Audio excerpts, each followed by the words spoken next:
Hey, it's Shannon Ballard, your Southern Mysteries creator and host.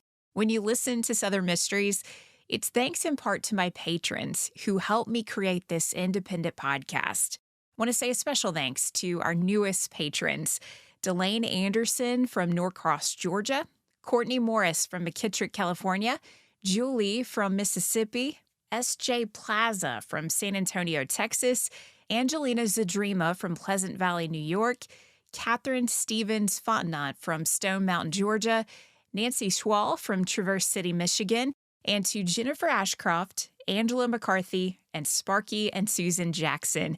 Thank you for listening and supporting Southern Mysteries from mysterious locations. If you are new to this show, you can join in supporting Southern Mysteries on Patreon, which allows me to continue to share stories like the one you'll hear today. As a patron, you can hear ad-free episodes, the show archive of the first 3 seasons, and you can also join at a level where you have access to a lot of bonus content, like the archives of patron-exclusive podcasts through the years and our monthly podcast, Audacious, Tales of Scandalous and Shocking Crimes in American History. There are 2 options for joining on Patreon, and it's really easy to opt in and out. You can see for yourself, start listening to episodes you haven't heard before right now at patreon.com/Southern Mysteries. On December 14th, 1905, Rosa Mangrum withdrew about $1,500 in cash from her Nashville bank, packed her trunk with jewelry and fine clothes, and headed to Union Station. While waiting for an 8 o'clock train to St. Louis, she was seen entering a telephone booth to make a call. Minutes later, Rosa presented her ticket to board the train. 42 days later, a watchman at the Cairo, Illinois port noticed a body floating by. A tugboat was called to recover the body that was described in local papers as that of a woman who was a once beautiful young lady, and there were signs of foul play. She was wearing a distinctive pair of high-top lace shoes that bore a serial number and label from Kuhn, Cooper, and Geary, 265 miles away in Nashville, Tennessee. The company checked their records and found they had sold the shoes to a young woman who lived on 6th Avenue North. Solving the mystery of who killed Rosa Mangrum would lead police to one of the most respected citizens in Nashville. Was he one of Music City's earliest known serial killers, or a womanizer who was railroaded and falsely accused of murder? Welcome to Southern Mysteries, exploring the history and mysteries of the American South. I'm your host, Shannon Ballard. This is the mystery of Dr. Feist and Mrs. Mangrum. When the body of Rosa Mangrum was recovered, there was no cash on her. A diamond and ruby ring Rosa always wore was missing from her left finger. Authorities found Rosa's garters had been cut. Most of her hair was missing, and there were lacerations on her face. When detectives notified Rosa Mangrum's husband, they learned Rosa's family had been searching for her for weeks. When Rosa left home on December 14th, 1905, she told her family she planned to visit relatives in St. Louis and then travel on to Chicago. She planned to stay in the Windy City for a number of weeks. 1 week later, Mr. Mangrum received a notice from Chicago that Rosa failed to claim her baggage at the train station. He began to search for Rosa. Rewards were offered until the family learned she was dead. Authorities questioned Mr. Mangrum, who acknowledged his relationship with Rosa was very complicated. Both of them had been seeing someone else. Mr. Mangrum told authorities he wouldn't hurt Rosa. He had tried to get her to stay in Nashville, but she said she had to go, and he left it at that. They didn't argue about her departure. Mr. Mangrum did name the man he suspected was involved in Rosa's disappearance and murder. Rosa's lover, prominent Nashville doctor, Jacob Herman Feist. Feist was born near Mobile, Alabama in 1873. He graduated from Alabama Agricultural and Mechanical College and continued his medical studies in New York, Berlin, London, Paris, and Vienna. When Feist returned to America, he studied at Vanderbilt Medical School. Following graduation, Dr. Feist interned at Nashville City Hospital, and by 1898 was in general practice at an office in the Wilcox Building on the corner of High and Church Streets. Dr. Feist was very successful, thanks in part to the beautiful and often wealthy women who loved calling the young and incredibly handsome young man their doctor. His vanity led him to embrace the attention from these women, especially the ones who were married and rich. Dr. Feist was considered the most eligible bachelor in Nashville, but the doctor had his secrets. Many assumed he was wealthy because of the success of his practice, but he had a gambling addiction. He couldn't stay away from poker or betting on horses. As quickly as money came in, Dr. Feist would lose it. When Rosa Mangrum's body was discovered and her family mentioned she had been involved with a doctor, authorities looked into him and found he had been involved in controversial relationships with 2 other women. In 1897, a well-to-do woman named Martha Swan was being treated by Dr. Feist for Bright's disease, an antiquated term for what is commonly called nephritis, an inflammation of the kidneys caused by toxins, autoimmune conditions, or infections. The doctor made house calls to care for Martha, and while in her home, began to connect with her 18-year-old daughter, May. The eligible bachelor made a promise of marriage to May, but her younger brother, Virgil, was suspicious of the doctor's intentions. On June 18, 1898, 15-year-old Virgil returned home to find his mother passed out in the garden. Dr. Feist soon arrived and gave Martha an injection he said would help. Hours later, Martha Swan died. Weeks after Mrs. Swan's death, her children learned that just after Martha became a patient of Dr. Feist, she had taken out a $5,000 life insurance policy in the doctor's name. Upon her death, the policy was paid out in full. According to the insurance agent, Martha Swan did this at the advice of her doctor, who said the treatments for her disease would be costly, and he needed security for the payment of the medical bills. May and Virgil Swan fought back. They sued Dr. Feist, who agreed to a settlement of $500 to cover the medical bills and return the rest of the money from the policy to Martha's children. The matter was settled, and Dr. Feist maintained his standing as a respected citizen of Nashville. In 1900, he was called upon to serve as the Grand Marshal of the city parade, and countless articles in local papers tell of his talents in treating Nashvillians and offering the best care in the city. But in 1903, the name Dr. Jacob Herman Feist was again wrapped up in controversy surrounding the death of a woman in Nashville. In May, local papers began calling out Nashville police for overlooking the possibility that Dr. Feist could have been responsible for the death of 24-year-old Sadie Goldstein. After the Nashville American called attention to Dr. Feist's suspicious treatment of Sadie and his alleged involvement with her, Grundy News wrote the following: "We cannot but feel that the physician whose name has been so prominently and persistently coupled with this sad occurrence knows more of the cause leading up to it than he has admitted. We have absolutely no patience with the miserable wretch who takes advantage of the infatuation of a young woman and then ruthlessly casts her aside when her devotion becomes burdensome. If there is any particular nook in Hades which is hotter than the rest, it must have been provided for such despicable characters." Sadie Goldstein was a secretary at the Cumberland Telephone Company. She sought treatment from Dr. Feist, who was taken by her beauty, and the two became involved and talked of marriage. According to a statement from two of Sadie's sisters, on the afternoon of May 9th, 1903, Sadie entered Dr. Feist's office and found him with another woman. She confronted him, the two argued, and he ordered her to leave. Around 6:30 p.m., Sadie called her sister Pearl and asked her to meet her at Dr. Feist's office. Sadie was clearly distressed. When Pearl arrived, Sadie admitted she had swallowed 22 half-grain morphine tablets.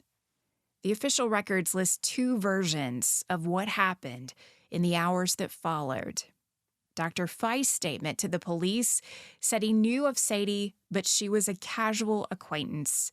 He had no idea why she would have been in his office after hours or why she would have been desperate enough to take those morphine pills.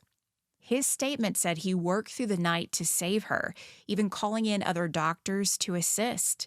He was convinced she would survive, and shocked to learn early the next morning that Sadie Goldstein died. In a public statement following Sadie Goldstein's death, Dr. Feist coldly added that he regretted very much the publicity given to the matter. On May 14th, the Tennessean published a signed statement from Sadie's sisters, Pearl and Jenny Goldstein, and that statement sent shockwaves through Nashville. The sisters stated Dr. Feist not only knew Sadie, but had been engaged to her for years. He continued to promise they would marry once his financial situation improved. They revealed Sadie had called Pearl for help, desperately upset after walking in on Dr. Feist with another woman. Pearl called Jenny, and both sisters, along with two other family members, went to Dr. Feist's office to help Sadie. According to the Goldstein sisters, when they found their sister obviously ill and under the influence of the pills she had taken, they called on Dr. Feist for help. The sisters claimed he entered the room, said Sadie was faking, and walked out. A family member left to find Dr. Feist and made him return to treat Sadie. When the doctor walked back into the office, he said he had been wrong and offered to help. He gave Sadie an injection that he said would induce vomiting.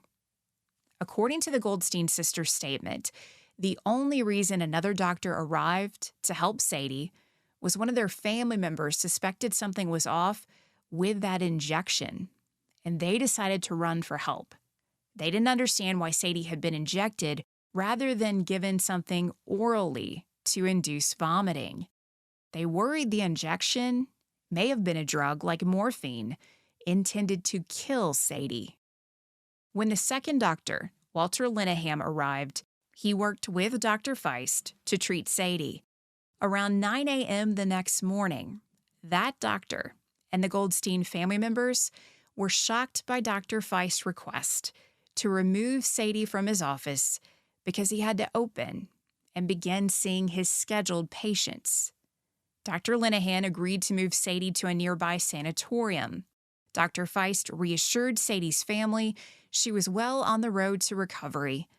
But when Dr. Linehan arrived at the sanatorium, operated by Dr. Richard Douglas, both doctors worked to prepare the family, telling them Sadie was in a hopeless state. 1 hour later, Sadie Goldstein died. Sadie's family stated Dr. Feist had taken advantage of this young woman's kindness. She worked hard, had saved money from her secretarial job that Dr. Feist took from her. Sadie's family claimed Dr. Feist convinced Sadie to use her money to buy new furniture and supplies for his office. When questioned by police, Dr. Feist maintained the furniture was payment for medical services for Sadie, and he had paid her back. The family understood Sadie was desperate when she took those morphine pills, but she had called for help. They wanted authorities to prosecute Dr. Feist for refusing care for Sadie, and they firmly believed the injection he gave her killed her. But authorities did not have enough evidence to pursue a case against Feist. Dr. Feist went back to work, and he continued to charm women in his care until 1906, when news broke that another patient Dr. Feist had become involved with was dead. This time, police said she had been robbed and murdered. Dr. Feist was arrested on March 16, 1906, after police learned he had made an unusually large deposit of $500 in cash. They believed it was a portion of the money known to be in the possession of Rosa Mangrum when she emptied her bank account in Nashville before her planned trip. At his preliminary hearing, Dr. Feist maintained his innocence and said he never was romantically involved with Rosa Mangrum. He proclaimed he was humiliated to be accused of murder over the paltry sum of $1,500, the amount of money Rosa had with her when she left home in a carriage that would take her to the train station. Local papers responded by printing Dr. Feist's response and asked what would be considered a reasonable sum for murder. Dr. Feist was indicted and faced trial for the murder of Rosa Mangrum in January 1907. His trial was the talk of Nashville and made national news, including the moment Rosa's father was so overcome by emotion when he heard Feist joking around in the courtroom that he attempted to attack the doctor. He was restrained, but the incident seemed to make Dr. Feist change his tune from joking around about how he didn't look like a killer because he was so attractive to being more attentive and serious in the courtroom. The state worked to prove Dr. Feist was lying about his relationship with Rosa Mangrum. Feist claimed it was a purely professional relationship. At the time of her death, Rosa Mangrum and her husband were living in a room at a boarding house about a block away from Dr. Feist's office in the Wilcox Building. Sometime in late 1904, Rosa became a patient of Dr. Feist. In the beginning, the relationship was purely professional, but witnesses testified the professional turned personal in early 1905. Mrs. Mangrum made frequent visits to Dr. Feist's office, claiming she was ill. So many visits, Mr. Mangrum became suspicious. He questioned her constant ailments and accused her of making it up just to see the doctor. Rosa protested, but weeks later, Dr. Feist was seen entering Rosa Mangrum's room at the boarding house while Mr. Mangrum was at work. This was witnessed by several residents of the boarding house who said it was clear there was a very personal and very intimate relationship between the doctor and Mrs. Mangrum. Rosa Mangrum was a very independent woman. At a time when men generally controlled the financial affairs of women, Rosa had a job organizing public events for charities. She made considerable money doing this work. She had her own bank account.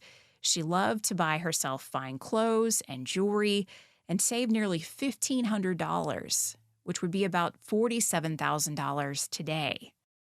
In explaining to the jury the circumstances surrounding the disappearance of Rosa Mangrum, the state explained Rosa admitted to her sister she was in love with Dr. Feist and said he had a hold over her that she could not explain. In letters to her sister, Rosa mentioned she was madly in love with Herman and she had given him $300 to help him out of a certain situation, but she did not elaborate. According to her final letter, Rosa revealed the reason she was planning that trip from St. Louis on to Chicago. Dr. Feist proposed, and the couple planned to elope. Rosa confided she planned to travel to Chicago, where she would use her money to file for divorce. Rosa's brother, who lived in the same boarding house, testified that on the night before Rosa was set to leave, he was crossing the street in front of the Wilcox Building around 7:30 p.m. and noticed Rosa standing on the opposite side of the street with Dr. Feist. The most damning testimony came on January 29th, when Dr. W.N. Holmes testified for the state. His office was in the same building as Dr. Feist. One afternoon, Just a few months before Rosa Mangrum disappeared, Dr. Holmes saw two figures in the doorway of Feist's office. They were embracing and kissing passionately. He recognized the couple as Dr. Feist and Mrs. Mangrum.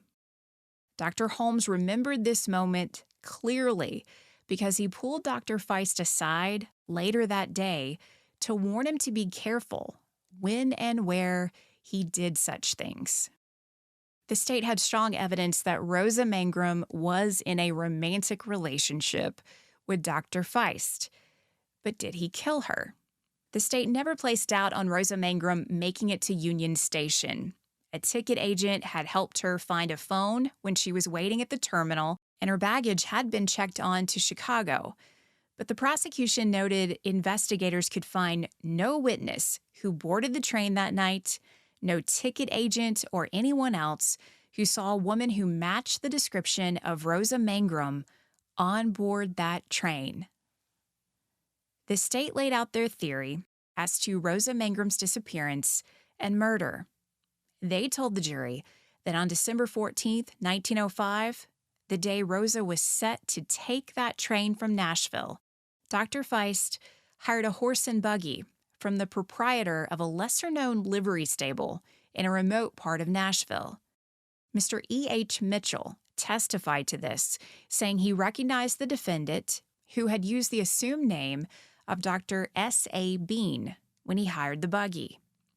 The state said that around 7:30 that night, Feist drove the horse and buggy to Union Station, where he picked up Rosa. They drove north in the direction of the Cumberland River. Dr. Feist murdered Rosa, took her valuable ring and $1,500 from her body, and attempted to conceal his crime by throwing Rosa's body in the river. The state went so far as to mention to the jury that if Dr. Feist had made a better attempt to conceal himself that night, he may have avoided exposure and arrest. The jury also heard about Dr. Feist's challenging financial situation until 4 days after Rosa's disappearance. Dr. Feist's bank account showed that on July 6, he deposited $45 into his account, drew a check of $17, and had a balance of $28. For the remainder of July and most of August, he deposited a little over $200. By August 31st, his balance was down to $30. During September, he deposited $105 and ended the month with $48. In October, he deposited $52, overdrew his account by $2, and had to borrow $50 from Mrs. Mangrum to deposit in his account. By the end of October, Dr. Feist's balance was 67 cents. Suddenly, on December 18th, 4 days after Rosa Mangrum disappeared, Dr. Feist deposited $500 in cash to his account. The prosecution told the jury the timing of this deposit and the leanness of his account were no coincidence. The cash he deposited had been taken from Mrs. Mangrum. Additionally, Dr. Feist had paid off 2 debts to creditors. The defense claimed Dr. Feist had often entrusted 2 pawnbrokers with considerable amounts of money to hold in a safe for him. It was from this stash of cash that he deposited that money into his bank account. He had not stolen it from Rosa Mangrum. The defense further stated Dr. Feist had used the assumed name, Dr. Bean, to hire a horse and buggy several times at different liveries before the night of Rosa's disappearance. The defense wondered why Dr. Feist had even been arrested, considering there was no proof Rosa died in Nashville. As far as the defense was concerned, Rosa Mangrum boarded that train at Union Station. As to what happened to her between the train station and the time her body was found, they could not answer that mystery. They even questioned whether Rosa had been murdered. An autopsy was performed on January 28, 1906, by 2 doctors who had extensive experience and impeccable reputations. They found no evidence of a natural demise, and they ruled out disease, drowning, or strangulation. The final autopsy report concluded the manner of death was homicide. The state's theory was an unknown poison had been administered, but there was no way to prove this. There were rumors that Rosa, who was known to love her thick blonde hair, had been scalped. But at autopsy, the doctors confirmed that was not true. Her body had been in the water so long that her hair was almost entirely gone from her head, save a few of those blonde strands.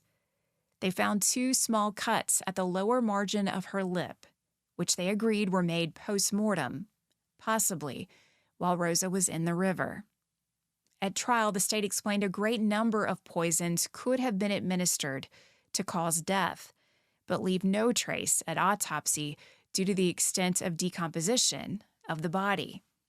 Dr. Feist's defense pushed back against the autopsy report, maintaining it was possible Rosa had taken her own life or had been killed by someone else. But determining how she died was impossible because Rosa's body had been embalmed in Cairo, Illinois, before being transported to Nashville for autopsy. The defense also presented an alibi for Dr. Feist, but due to conflicting testimony, it wasn't airtight. Dr. Feist insisted that on December 14, 1905, he was in his office from 2 o'clock in the afternoon until 6 o'clock. He walked out of his office with fellow business owners, Arnold and Abe Bloomstein.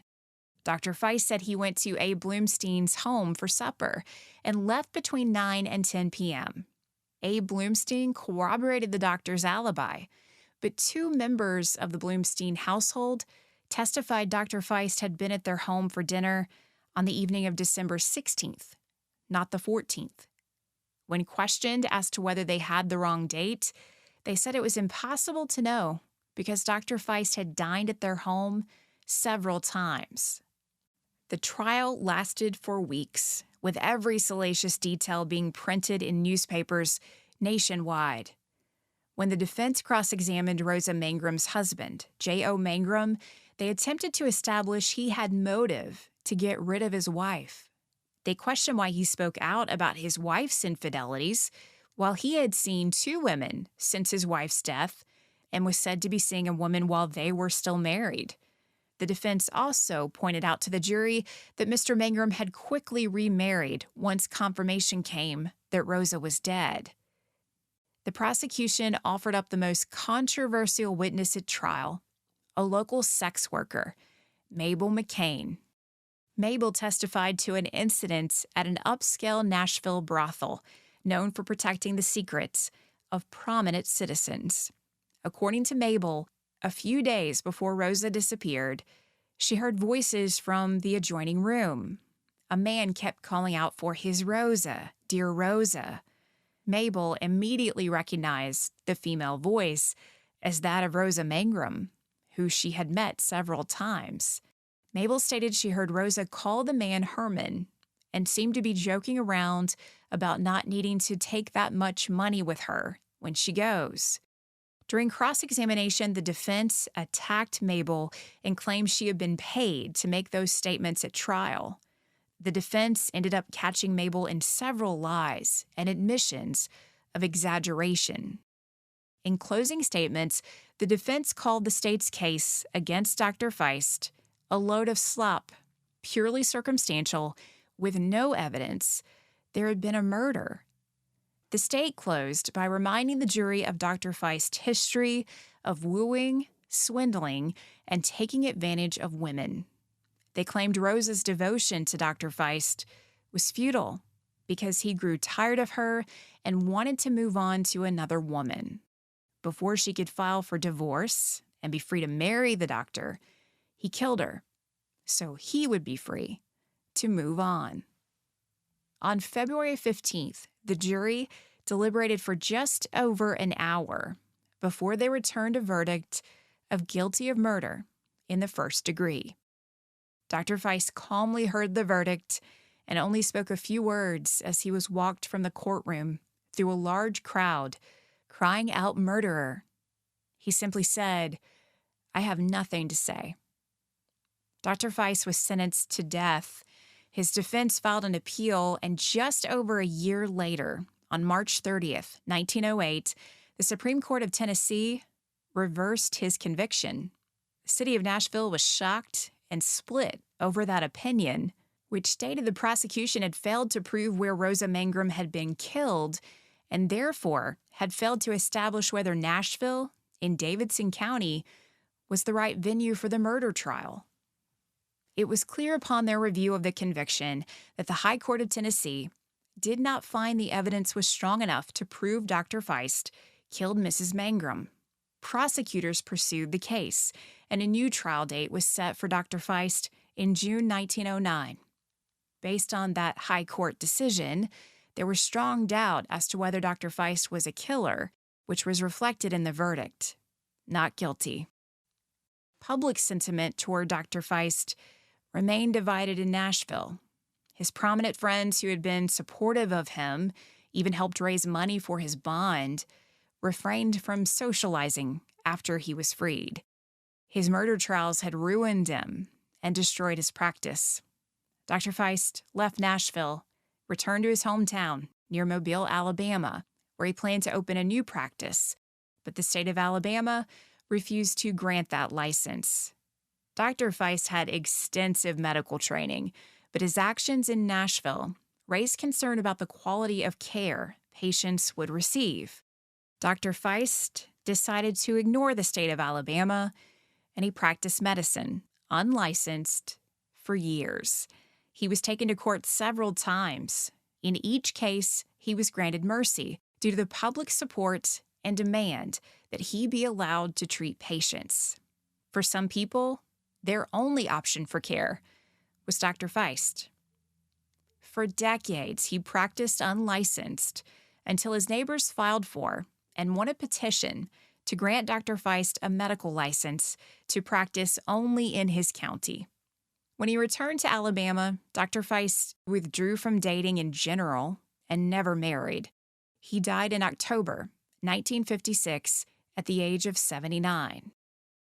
There have been suggestions that Dr. Feist may have been one of the earliest documented serial killers in the history of Nashville. Dr. Feist was a Lothario, but as far as the courts are concerned, Martha Swan and Sadie Goldstein's deaths, while tragic, did not lead to any criminal charges being filed against the doctor. And ultimately, Dr. Feist was acquitted of the murder of Rosa Mangrum. Was he a killer or a man whose bad reputation led to false accusations of murder? The answer to that question and the truth of what happened to Mrs. Mangrum will forever be a matter of opinion. Southern Mysteries is created and hosted by me, Shannon Ballard. You can find the sources for this episode in the full show notes at southernmysteries.com. There you can also learn more about becoming a patron of this independent podcast. When you join Southern Mysteries on Patreon, you can access member-exclusive content, including the show archive of the first 3 seasons of Southern Mysteries. You can also join at a level where you have access to the archives of patron-exclusive podcasts and the monthly Audacious podcast, Tales of Scandalous and Shocking Crimes in American History. You can check it out for yourself and start listening to episodes you haven't heard yet at patreon.com/Southern Mysteries. Thanks for listening.